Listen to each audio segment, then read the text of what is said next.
નમસ્કાર મિત્રો, સ્વાગત છે મારી યુટ્યુબ ચેનલ પર। મિત્રો ફરીવાર એક નવી ભરતી વિશે માહિતી આપવામાં આવે તો મિત્રો જે ટૂંક સમયમાં પોલીસ ભરતીને લઈને મિત્રો ખુશીના સમાચાર છે। મિત્રો ટૂંક સમયમાં પોલીસની ભરતીમાં 12,000થી વધુ ભરતી થવાની છે। મિત્રો પોલીસ ભરતીને લઈને આયા મહત્વના સમાચાર।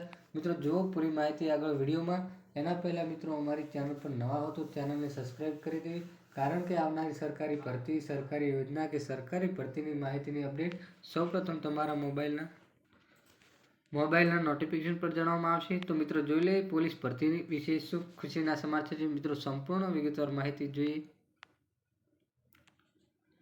તો મિત્રો વાત કરવામાં આવે તો દીપક રાજાણી દ્વારા ટ્વીટ કરવામાં આવ્યું છે કે એલઆરડીના આરઆર અને ઈઆર ફાઇનલ થયા છે। મિત્રો આવતા સપ્તાહમાં થઈ શકે છે મિત્રો જાહેરાત। એલઆરડીના આરઆરની પીએસઆઈના નિયમો પણ ફાઇનલ સ્ટેજ પર છે। પીએસઆઈની 2 લેખિતને બદલે એક જ પરીક્ષા લેવામાં આવશે। મિત્રો 6,600 એલઆરડી, 3,000થી વધુ આર્મ, 1,000થી એસઆરપી અને 1,000થી વધુ જેલ સિપાહીઓની જાહેરાત હવે ગણતરીના દિવસોમાં આવી શકે છે। મિત્રો બમ્પર ભરતી આવી શકે છે। મિત્રો વિદ્યાર્થીઓ માટે ખુશીના સમાચાર છે। મિત્રો 12,000થી વધુ ભરતી આવવાની સંભાવના છે। મિત્રો આવી કોઈ પણ સરકારી ભરતીની અપડેટ જોતી હોય તો મિત્રો ચેનલને સબસ્ક્રાઈબ કરી દેજો અને નવા હો તો વિડીયોને લાઈક કરી દેજો। જય હિન્દ, જય ભારત।